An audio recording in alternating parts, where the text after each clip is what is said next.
Pandemi COVID-19 bergulir lebih dari 2 tahun belakangan ini. Di masa tak menentu ini, berbagai sektor industri terkena dampaknya. Ada yang mampu bertahan, ada pula yang tidak. Dibutuhkan upaya secara bersama agar mampu menyesuaikan dengan kondisi saat ini, yakni di masa pandemi COVID-19. Dengan tujuan untuk memulihkan produktivitas masyarakat dan membuat kondisi perekonomian kembali berputar. Seperti yang kita ketahui, kereta api merupakan alat transportasi yang paling banyak diminati, bahkan kereta api sudah menjadi alat transportasi yang populer sejak abad ke-19. Di tahun 2022, pandemi terlihat sudah semakin membaik.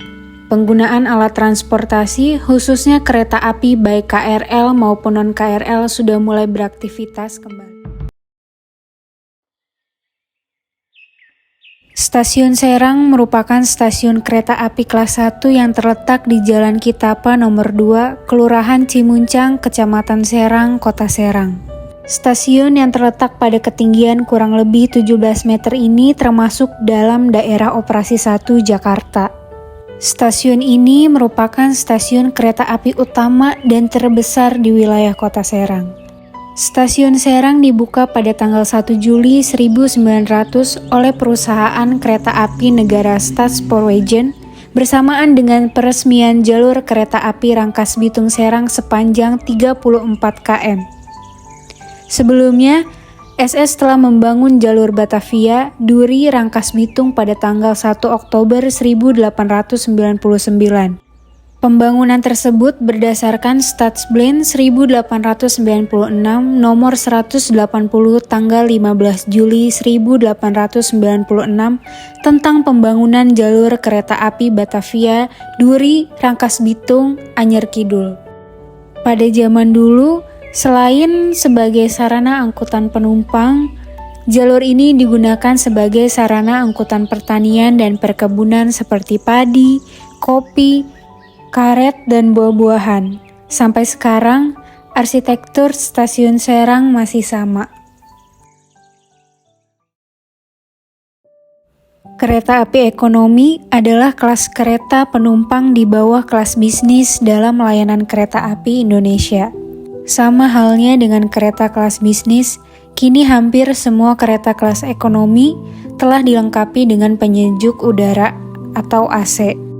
Kereta ekonomi yang ada di Indonesia dibagi menjadi beberapa tipe berdasarkan konfigurasi tempat duduknya. Kelas ekonomi pada pengoperasiannya banyak yang memanfaatkan subsidi berdasarkan kesepakatan Public Service Obligation. Pengoperasian satu kereta penumpang ekonomi berkapasitas 64 hingga 106 orang dengan formasi tempat duduk 2:2 maupun 3:2. Dalam setiap rangkaian kereta ekonomi jarak jauh, terdapat satu gerbong kereta ekonomi, restorasi dan pembangkit atau KMP maupun kereta restorasi dan pembangkit MP.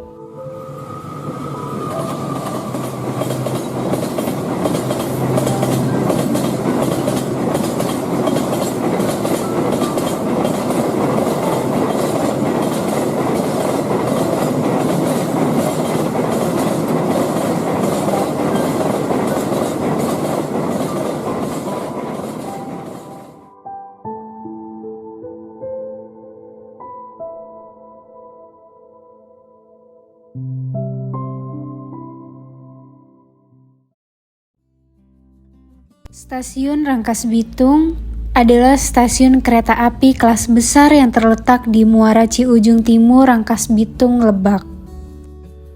Stasiun yang terletak pada ketinggian kurang lebih 22 meter ini merupakan stasiun utama di Provinsi Banten. Semua kereta api yang melintas jalur kereta api Tanah Abang Merak pasti berhenti di stasiun ini. Sejak 1 April 2017, stasiun ini juga melayani KRL komuter Line Rangkas Bitung dengan relasi Rangkas Bitung Tanah Abang. Setelah pemasangan kabel listrik aliran atas di jalur lintas Maja Rangkas Bitung selesai, mulai pada tanggal 3 November 2020, Stasiun ini melaksanakan penghapusan penjualan kartu THB secara bertahap, berguna untuk mengurangi kontak penumpang dalam mengantisipasi penularan COVID-19. Namun, pengguna jasa tetap dapat melakukan tap-in atau tap-out dengan THB di stasiun tersebut. Dahulu terdapat percabangan jalur kereta api menuju Labuan melewati Pandeglang yang sudah tidak aktif sejak tahun 1984. Pada jalur ini terdapat percabangan jalur lagi di Saketi menuju Bayah. Dibangun oleh tawanan perang Jepang yang lebih dikenal sebagai Romusa pada masa pendudukan Jepang saat Perang Dunia Kedua. Ribuan orang meninggal karena perlakuan tentara Jepang yang tak berkemanusiaan. Jalur cabang masuk dalam master plan reaktivasi. Ada dua cara untuk mengisi saldo kartu multi-trip. Yang pertama, dengan melakukan isi ulang via mesin otomatis, di mana pada cara pertama ini kita mengisi ulang atau top up KMT melalui mesin ini.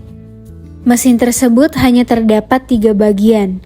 Bagian KMT diletakkan, bagian untuk memasukkan uang, dan bagian layar monitor. Cara yang kedua adalah mengisi ulang di loket. Cara ini begitu mudah karena sama seperti halnya membeli karcis di loket. Kita hanya tinggal menyerahkan kartu multi-trip dan uang sejumlah yang diinginkan untuk diisikan menjadi saldo.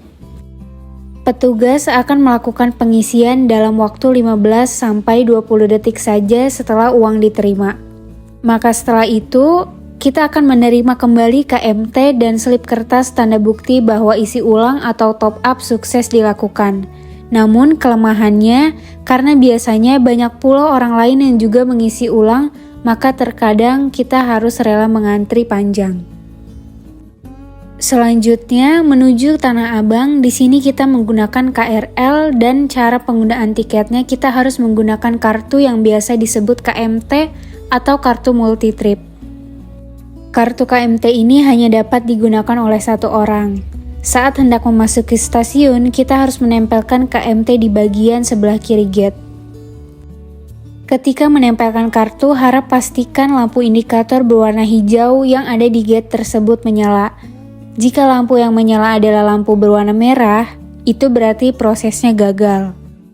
Sebaiknya simpan kartu KMT ini dengan baik, dan kartu KMT ini dapat digunakan beberapa kali dalam setiap perjalanan menggunakan transportasi kereta api Indonesia.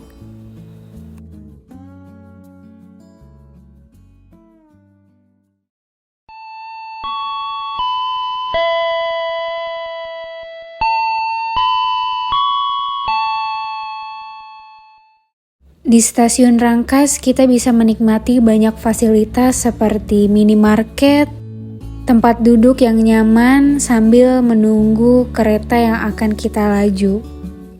Sambil melihat pemandangan stasiun di Rangkas, kita bisa melihat petugas yang sedang menjalankan tugasnya. Selalu memantau dan memperhatikan pengunjung atau penumpang yang akan menaiki kereta api Indonesia. Penjagaan di setiap stasiun dijaga ketat oleh para petugas. Selain itu juga kita bisa menikmati fasilitas toilet, ada musola dan juga tempat makan yang bisa kita kunjungi sebelum kita melakukan perjalanan melalui kereta api Indonesia. Banyak sekali orang atau penumpang yang menikmati sebelum mereka melakukan perjalanan melalui kereta api Indonesia. Selain itu juga kita bisa melihat bagaimana kehidupan di dalam stasiun ini.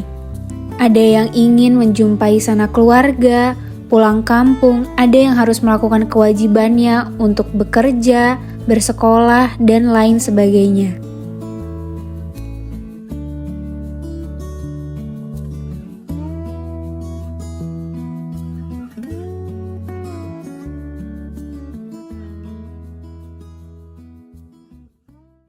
KRL Komuter Line adalah sistem transportasi angkutan cepat komuter berbasis kereta rel listrik yang dioperasikan oleh PT Kereta Komuter Indonesia atau KAI Komuter.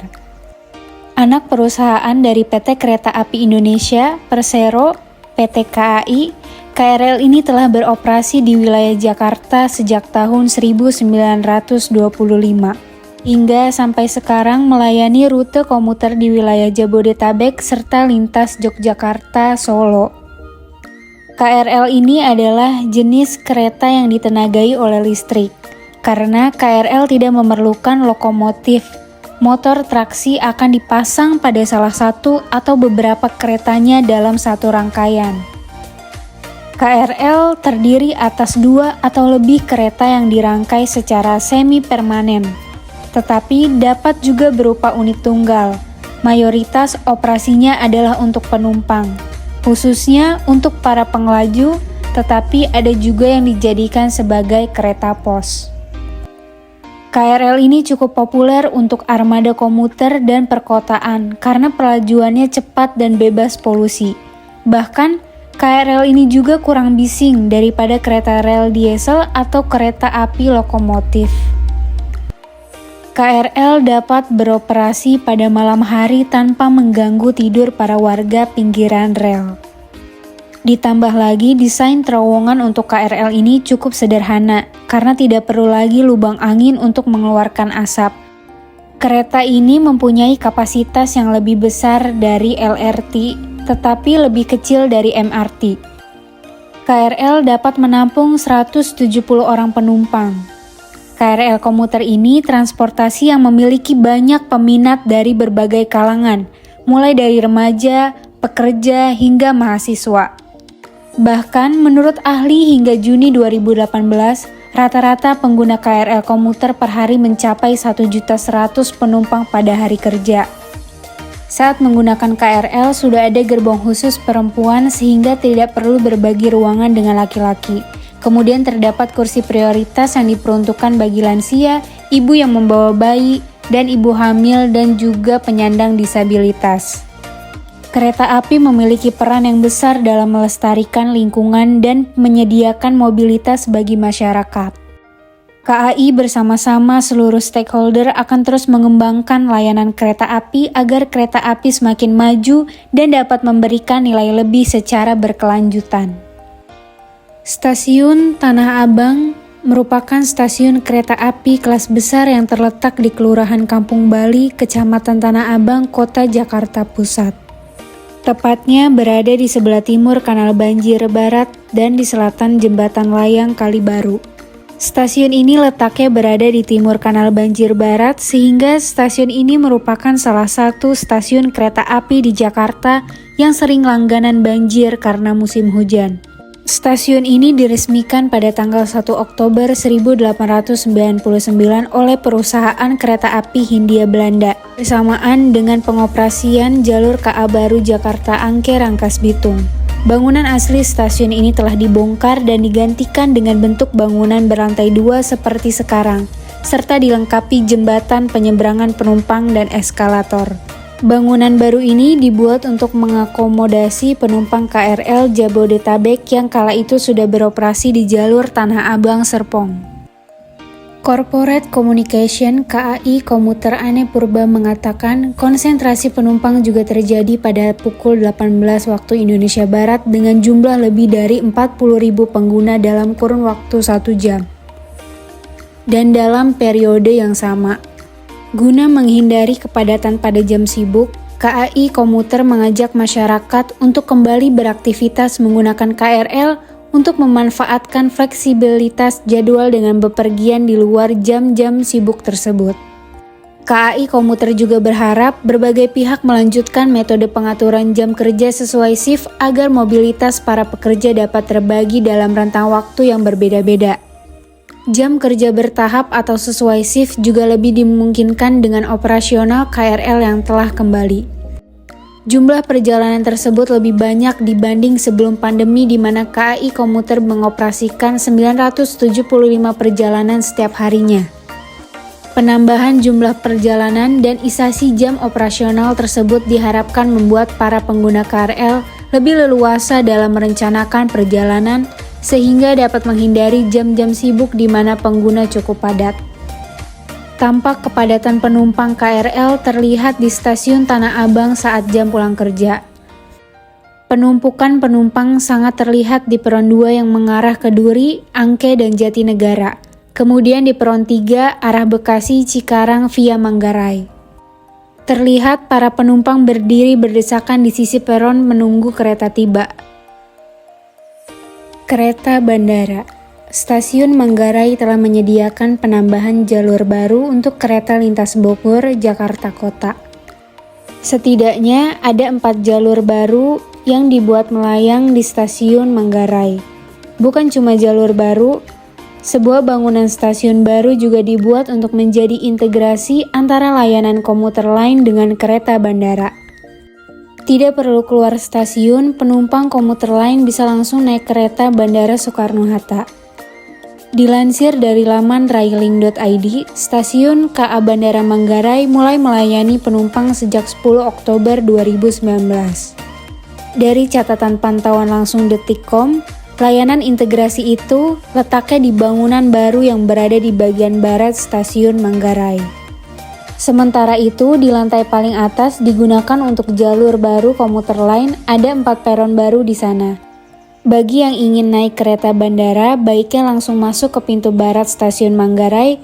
Aksesnya lewat Jalan Dr. Saharjo 1 dekat Pasaraya Manggarai. Tidak hanya itu, stasiun Manggarai di Jalan Dr. Saharjo 1 juga terintegrasi dengan halte Transjakarta. Stasiun Manggarai merupakan stasiun kereta api terbesar di DKI Jakarta dengan luas kurang lebih 2,47 hektar. Saat ini, stasiun Manggarai menjadi stasiun dengan lalu lintas kereta api tersibuk di Indonesia. Stasiun ini melayani pemberhentian KRL komuter lain tujuan Jakarta, Kota Bogor, Tanah Abang, dan Bekasi. Stasiun Manggarai juga ditetapkan sebagai bangunan cagar budaya yang terdaftar di Kementerian Kebudayaan dan Pariwisata.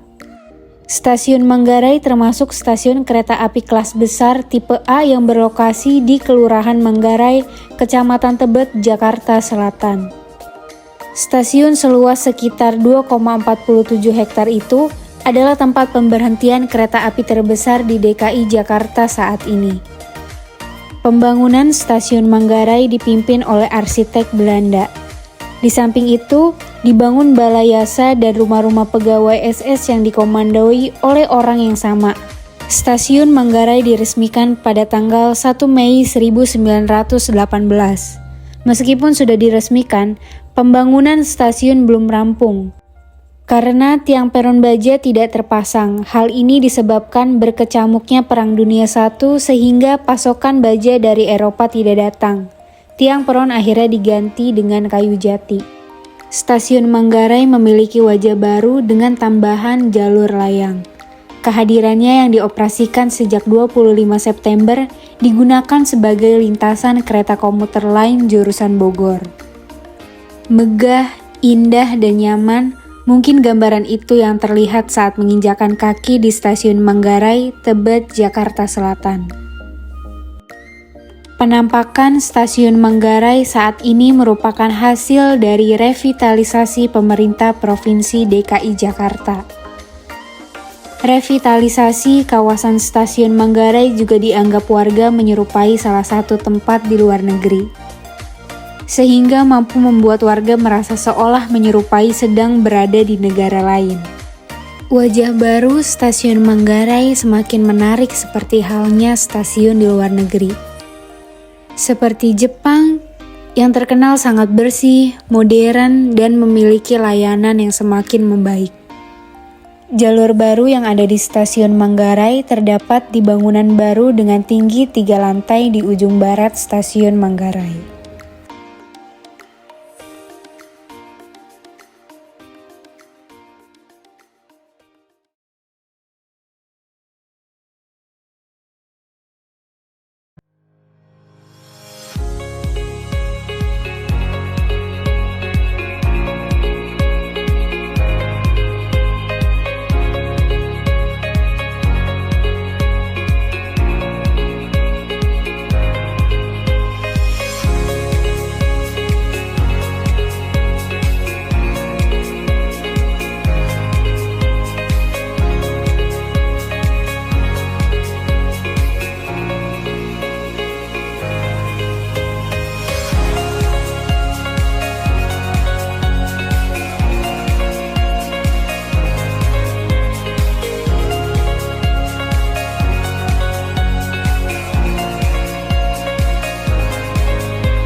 Stasiun Jakarta Kota ditetapkan sebagai bangunan stasiun cagar budaya berdasarkan SK Gubernur nomor 475 tahun 1993. Stasiun Jakarta Kota atau dikenal juga dengan nama Stasiun Beos merupakan stasiun kereta api terbesar yang ada di Indonesia.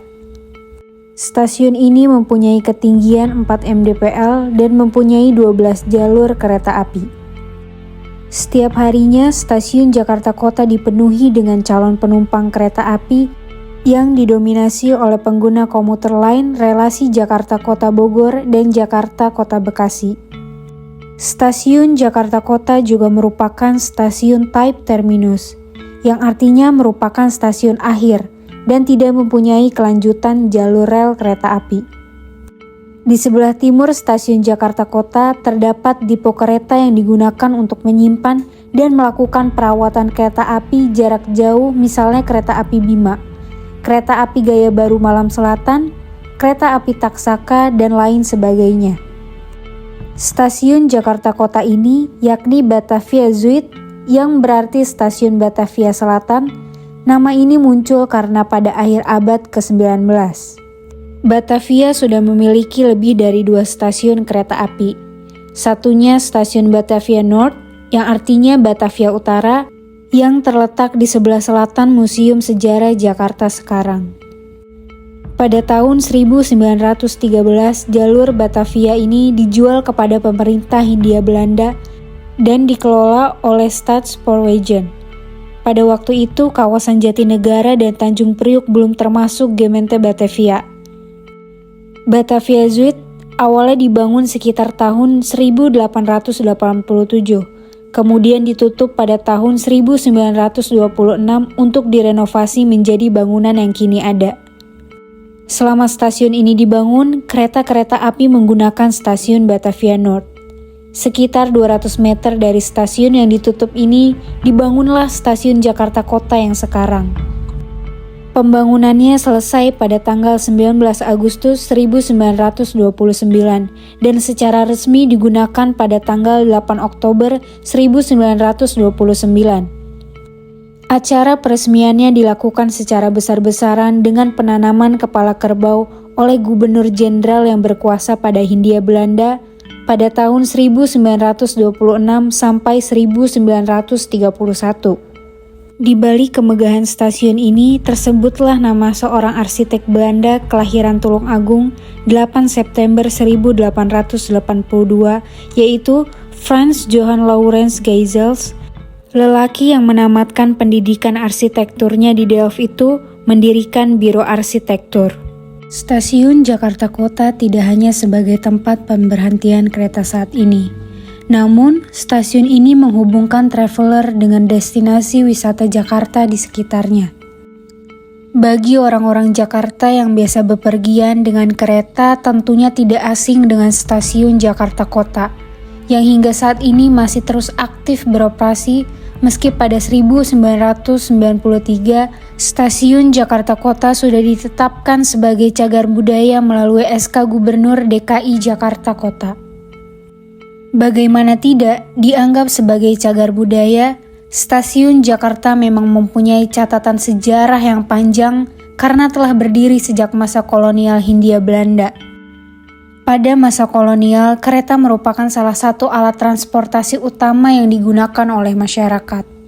Stasiun Jakarta Kota ini bergaya dengan Art Deco.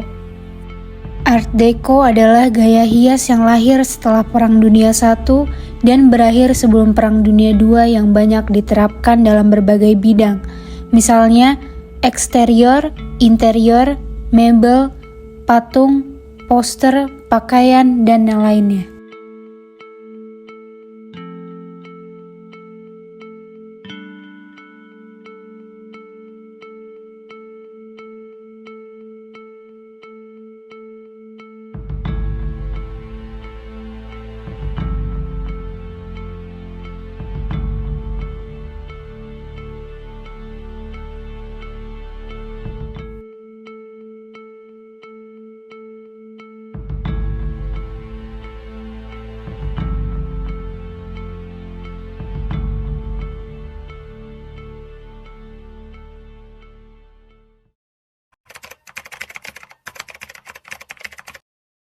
kenapa memilih buat naik kereta daripada yang lain, angkutan yang lain? Untuk memilih angkutan kereta ini ya cukup terjangkau dari yang lainnya, juga mudah juga. Kalau dilihat dari segi ekonominya, apa kereta ini berpengaruh gitu buat kehidupan? Ya lumayan berpengaruh juga, apalagi kan juga biayanya juga terjangkau. Jadi untuk anak-anak kos-kosan kan lumayan ya. Kalau misalkan yang lain kan harganya terlalu, iya lumayan. Jadi ya bisa. Kalau sisi positif negatifnya ada nggak sih dari Sip. kakak naik kereta ini? Positif ya pasti positif ya. Kan karena kereta ini kan terjangkau. Murah. Kalau negatif, untuk selama ini saya naik kereta belum nemui hal-hal negatifnya ya.